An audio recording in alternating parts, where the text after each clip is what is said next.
বাচন ব্যক্তিত্ব ওস্তাদ মাহমুদুল হক সিদ্দিক হাফিজাহুল্লাহ তাআলা, লেখক, স্পিকার, লাইফ ম্যানেজমেন্ট কোচ। আলোচ্য বিষয় শিক্ষার্থীদের ক্যারিয়ার ডেভেলপমেন্ট। আমি হযরতকে তার গুরুত্বপূর্ণ আলোচনা পেশ করার জন্য সবিনয় অনুরোধ জানাচ্ছি।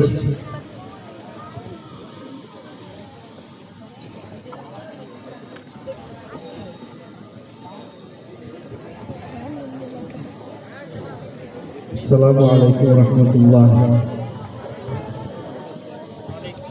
الحمد لله وحده والصلاة والسلام على من لا نبي بعده. أما بعد، قال الله تبارك وتعالى في كلامه المجيد والفرقان الحميد: بسم الله الرحمن الرحيم. ولقد كرمنا بني آدم. আজকে এই মহতী অনুষ্ঠানে সম্মানিত সভাপতি, মাদ্রাসাতুল আনসার আল আরাবিয়ার সুযোগ্য পরিচালক, শিক্ষকবৃন্দ এবং অভিভাবক মণ্ডলী এবং কচিকাঁচা অত্র প্রতিষ্ঠানের ছাত্র ছাত্রীবৃন্দ, আজকের এই অনুষ্ঠানটি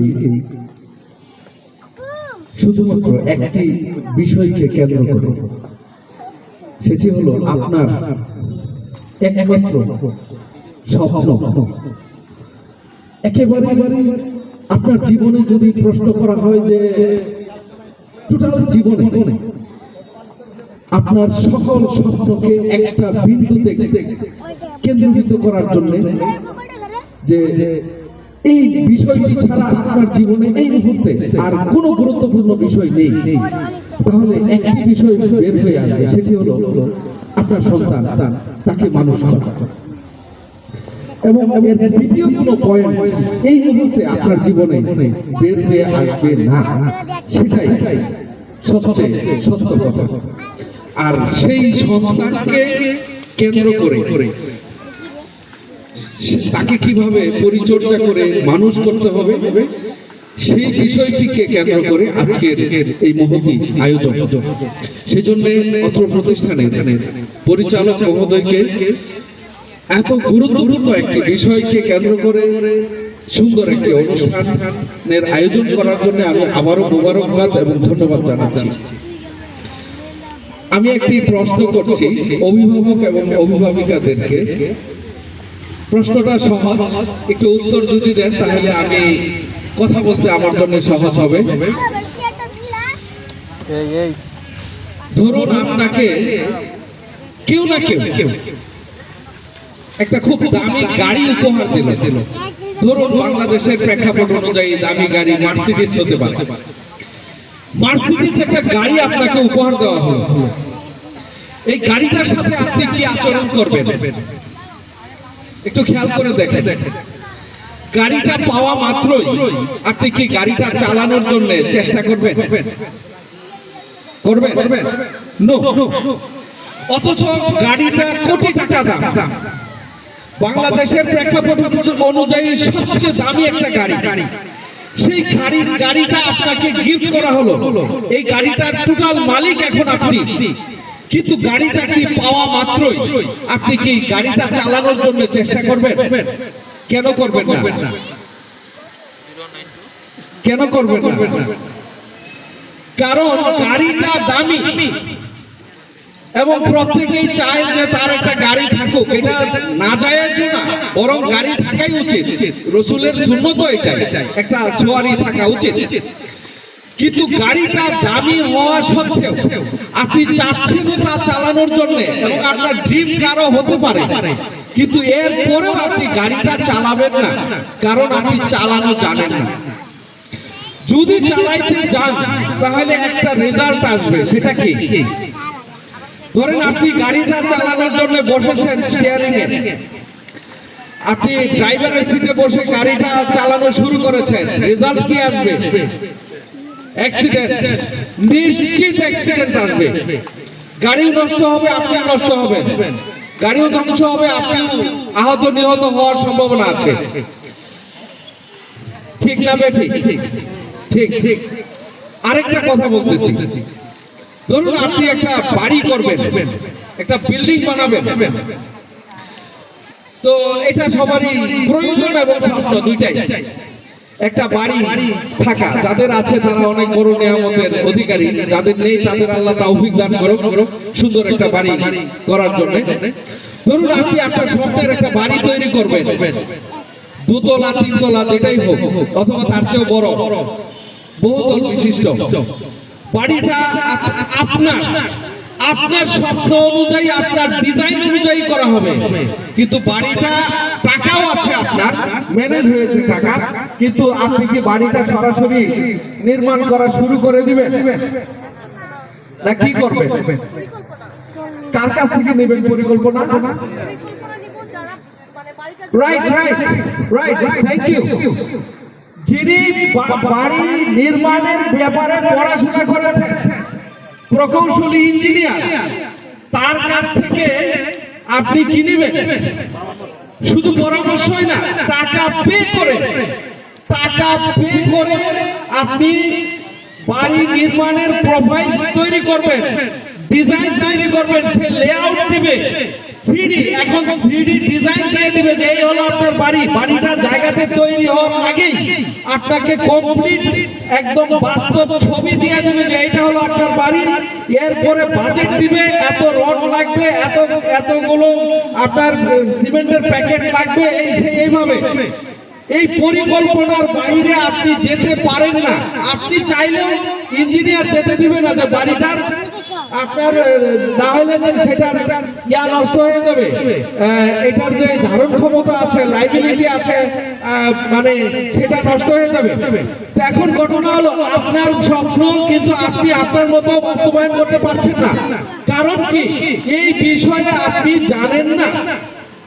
বাড়ি নির্মাণ বিষয়ে আপনি হয়তো অন্য বিষয় ভালো জানেন, কিন্তু বাড়ি নির্মাণ বিষয় তো আপনি পড়াশোনা করেননি, তাই না? সেই জন্য বাড়িটা আপনার, এটা নির্মাণ করবে আপনার টাকা দিয়ে, কিন্তু আপনি সেটা সরাসরি আপনি নির্মাণ করতে পারেন না। যদি করেন তাহলে রেজাল্ট কি আসবে? যদি আপনি করে ফেলেন, আপনার নিজের বাড়ি নিজের হাতে তৈরি করবেন, তাহলে রেজাল্ট কি আসবে? বাড়িটা কি ভালো হবে? এই ছাদের নিচে ঘুমানো যাবে না, যে কোনো সময় ধসে পড়ে যেতে পারে, কেউ আসবে না আপনার এই ছাদের নিচে। বিষয় হলো একটা বাড়ি যদি নির্মাণ করার ক্ষেত্রে ভুল হয়ে যায়, এটা ভেঙে আবার তৈরি করা সম্ভব না। ভুল হলো একটা বাড়ি নির্মাণের ক্ষেত্রে, ভুল হলো, এটা ভেঙে আবার বানানো সম্ভব না? সম্ভব। যতবার ভুল হবে ততবার নির্মাণ করা সম্ভব, যদি টাকা থাকে। একটা গাড়ি অ্যাক্সিডেন্ট হয়ে গেল, করা সম্ভব না অসম্ভব? খেয়াল করে দেখেন, আল্লাহ রাব্বুল আলামিন, আল্লাহকে পৃথিবীর মধ্যে, আল্লাহ রাব্বুল আলামিন পৃথিবীতে সবচেয়ে দামি, একটা গাড়ির চেয়ে হাজার হাজার গুণ বেশি মূল্যবান একটা গিফট আল্লাহ আপনাকে করেছে। এর চেয়ে দামি গিফট হতেই পারে না পৃথিবীতে, এমন দামি একটা গিফট করেছে, সেটা হলো আপনার সন্তান। এখন এই সন্তানটাকে কি করতে হবে? নির্মাণ করতে হবে। গাড়ি যেমন চালাইতে হয়, বাড়ি যেমন তৈরি করতে হয়, সন্তানকেও কি করতে হয়? নির্মাণ করতে হবে। এখন সন্তানকে নির্মাণ যে করবেন, সন্তান নির্মাণের বিষয়ে আপনি কতটুকু বিশেষজ্ঞ? কথাটা আমি বুঝাইতে পারিনি। সন্তানের জীবন যে গঠন করবে, সেই ব্যাপারে আপনি কতটুকু বিশেষজ্ঞ? আপনি কি কি বিষয় জানেন? যে সন্তানের একটা আদর্শ সন্তান পেতে হলে আদর্শ পিতা কিভাবে হওয়া যায়, আদর্শ মা কিভাবে হওয়া যায়, এবং কোন কোন বিষয় প্রয়োগ করে একটা আদর্শ সন্তান গঠন করা যায়, সেই ব্যাপারে কি আপনার জ্ঞান আছে? পড়াশোনা করেছেন, কোর্স করেছেন, ট্রেনিং নিয়েছেন? না, কিছুই না। তাহলে আমরা কি করছি? একটা জীবনকে নির্মাণ করতে চাচ্ছি কার মতো করে? আমার মতো করে। সেম টু সেম একজন মানুষ একটা বাড়ি নির্মাণ করতে চাচ্ছে 10 তলা বিশিষ্ট, কার মতো করে? তার মতো করে। ইঞ্জিনিয়ারের পরামর্শ ছাড়াই রেজাল্ট কি আসবে? ভুল আসবে, মারাত্মক ভুল আসবে, ধ্বংস আসতে পারে, ভয়াবহ অবস্থা আসতে পারে, সেটাই কিন্তু হওয়াটা স্বাভাবিক। গাড়িটা যদি আপনি ড্রাইভিং না শিখে চালাইতে যান তাহলে মহা বিপদে পড়বেন, এটাই খুব স্বাভাবিক। এর চেয়েও গাড়ি এবং বাড়ির চেয়ে হাজার গুণ বেশি গুরুত্বপূর্ণ হলো আপনার সন্তানের জীবন। এই জীবনটা একবারই সুযোগ আছে গঠন করার, দ্বিতীয়বার কোনো সুযোগ নেই জীবন গঠন করার। আপনার সন্তান, আপনি চাইলেও এখন স্কুলে ফিরে যেতে পারবেন না, পারবেন? আপনি চাইলেও কলেজে ফিরে যেতে পারবেন না, আপনি চাইলেও আপনার জীবনে এমন কিছু সাবজেক্ট ছিল যার শেখার ইচ্ছা ছিল ধরেন, কিন্তু এখন আর সুযোগ নেই আপনার শেখার, নো চান্স। দ্বিতীয়বার আর কোনো সুযোগ নেই। জীবনের সুযোগ আসে একবার, জীবন নির্মাণের সুযোগ আসে একবার। এখন ঘটনা হলো এই জীবনকে নির্মাণ করার ক্ষেত্রে যদি আপনি ভুল ডিসিশন নেন, ভুল পদ্ধতি অবলম্বন করেন, ভুল পলিসি অবলম্বন করেন, ভুল প্রতিষ্ঠান নির্বাচন করেন, তাহলে আপনার সন্তানকে নিয়ে আপনি যত বড় স্বপ্নই দেখেন না কেন, রেজাল্ট ভুল আসবে, স্বপ্ন বাস্তবায়ন হবে না। এইটুকু কথা আমি পরিষ্কার করতে পেরেছি কিনা? আচ্ছা, আপনারা ভাগ্যবান যে এমন একটা প্রতিষ্ঠানে আপনাদের সঙ্গে যেখানে দিন এবং দুনিয়া দুটোই শিক্ষা দেওয়া হবে। আখেরাতও প্রয়োজন, দুনিয়াও প্রয়োজন। আর দুনিয়া মাযরাআতুল আখিরাহ, আখেরাত দুনিয়া ছাড়া পাওয়া যায় না। আমরা তো দুনিয়ার মাধ্যমে আখেরাত পাবো। তো মাদ্রাসাতুল আনসার আল আরাবিয়া দুটাকে গুরুত্ব দেয়। কিন্তু একটা বিষয় অভিভাবকদেরকে আমি বলছি, আজকে অভিভাবকদের ব্যাপারে একটু বেশি কথা বলবো, ছাত্রদের ব্যাপারে লাস্টে হয়তো একটু কথা বলবো। আমরা দেখেন কি পৃথিবীতে অনেকগুলো ঘটনা ঘটে গেছে, অনেক বড় বড় ঘটনা ঘটে গেছে, কিন্তু আমরা বিষয়গুলো ওভাবে খেয়াল করি না।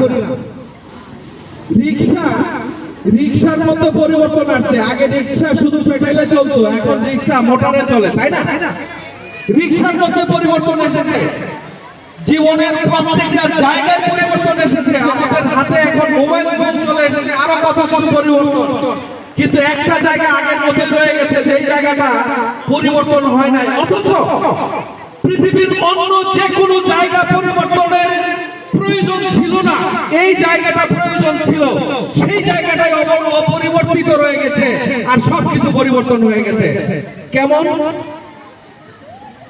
60 দশক 90 দশক আপনি এবং আপনারা যখন পড়াশোনা করেছেন, তখন যেভাবে পড়াশোনা করেছেন সেটা হয়তো ওই সময়ের জন্য ঠিক ছিল, কিন্তু দুনিয়াতে চেঞ্জ হয়ে গেছে। আপনি যেভাবে পড়াশোনা করেছেন সেভাবে যদি আপনার সন্তানকে পড়াশোনা করান, তাহলে সে এই যুগে মানুষ হবে না হবে না, এই বিষয়টা কি কখনো চিন্তা করে দেখেছেন? ধরেন আপনি আপনাদের সময় ফার্স্ট ডিভিশন ছিল, অনেকেই ছিল যে দাড়ি পাকা, অনেকেই আছে গ্রেড সিস্টেম আসলে ফার্স্ট ডিভিশন ছিল, ফার্স্ট ডিভিশন, সেকেন্ড ডিভিশন, এই যে একটা ভালো রেজাল্ট করতে পারলেই কি হয়ে যাবে, আমি একটা ভালো চাকরি পেতে পারি, তাই না? সেই জন্য আমরা কি করি, আমরা ভালো পড়াশোনা করেছি যাতে করে পরীক্ষার মধ্যে ভালো রেজাল্ট আসে, অর্থাৎ মার্কস ভালো পেয়ে আমি পাস করতে পারি, তাহলে সার্টিফিকেট পাবো, সেই সার্টিফিকেট আমাকে একটা ভালো চাকরির জন্য হেল্প করবে। এটাই তো বাস্তবতা ছিল, তাই না? এখন বিষয় হলো বর্তমানে জনসংখ্যা বেড়ে গেছে। বাংলাদেশে বেকারের সংখ্যা কত? বেকারের সংখ্যা 16 লক্ষ। কত? 16 লক্ষ বেকার। এবং এরা কারা? এরা শিক্ষিত মানুষ, অশিক্ষিতদেরকে বেকার বলা হয় না। শিক্ষিতদেরকে কাউন্ট করা হয় যে সে শিক্ষা অর্জন করেছে কিন্তু চাকরি পাচ্ছে না, তাকেই শুধু ধরা হয় যে বেকার। 16 লক্ষ মানুষ বেকার বাংলাদেশে, যারা উচ্চ শিক্ষিত ডিগ্রিধারী, এর মধ্যে ঢাকা ভার্সিটির ছাত্রও আছে, এর মধ্যে বুয়েটও আছে, এর মধ্যে মানে চিটাং ভার্সিটির আছে, প্রত্যেকটা ইউনিভার্সিটির ছাত্র আছে। 16 লক্ষ মানুষ বেকার। এরপরে আরেকটা পরিসংখ্যান হলো বিসিএস পাস করলেই কি হয়ে যায়? চাকরি, তাই না? নিশ্চিত। এখানে খেয়াল করা উচিত, আপনার সন্তানকে নিয়ে আপনি কোন দিকে যাচ্ছেন বিষয়টা বোঝা উচিত না?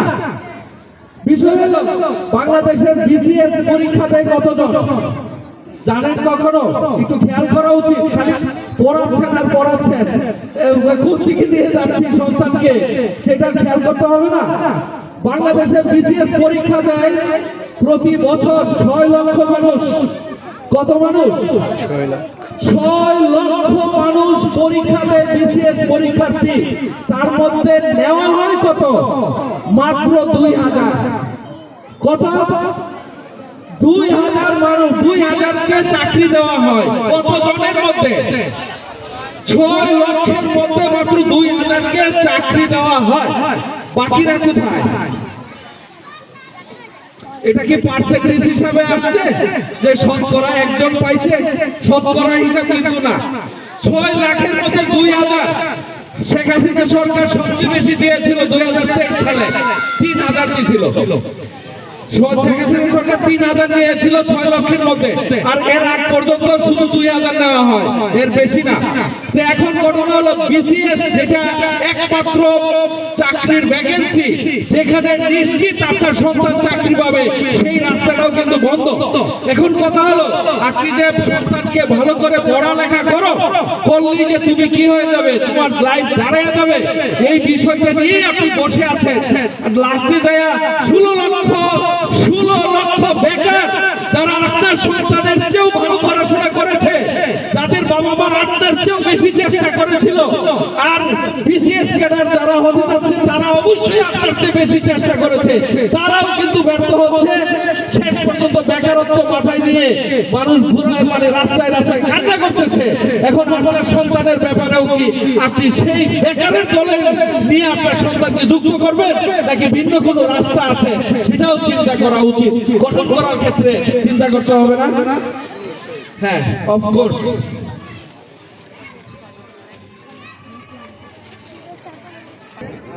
সুখ, এক কথায় সুখ, সুখ শান্তি। আমার সন্তান যেন সুখে থাকে সবসময় এবং সর্ব অবস্থায়, এটাই তো চাই। সুখে থাকার জন্য কয়েকটা জিনিস প্রয়োজন। শারীরিকভাবে সুস্থ থাকা, মানে সুস্থ স্বাস্থ্য, স্বাস্থ্যটা যেন সুস্থ থাকে। দ্বিতীয়ত মানে সমাজে যেন তার একটা সম্মান থাকে, ঠিক না? সমাজে যেন মানুষ তাকে সম্মান করে, একটা সম্মানী মানুষ, মানুষ যেন সুনাম করে যে অমুকের সন্তান খুব ভালো, সে এবং সম্মানী একটা অবস্থান থাকে, এটা চাই না? আরেকটা চাই আর্থিক সলভেন্সি, অর্থাৎ আর্থিকভাবে যেন টানাপোড়েন না থাকে, স্বাভাবিকভাবে যেন তার জীবনটা চলে, এই পরিমাণের অর্থ যেন সে হালালভাবে উপার্জন করতে পারে। এই 3টা জিনিস চাই, চাই না? আরেকটা চাইছে যেন আল্লাহ ওয়ালা হয়, মানে আল্লাহ বিরু হয়, খুদা বিরু। এই 4টা জিনিস আমরা চাই, চাই না?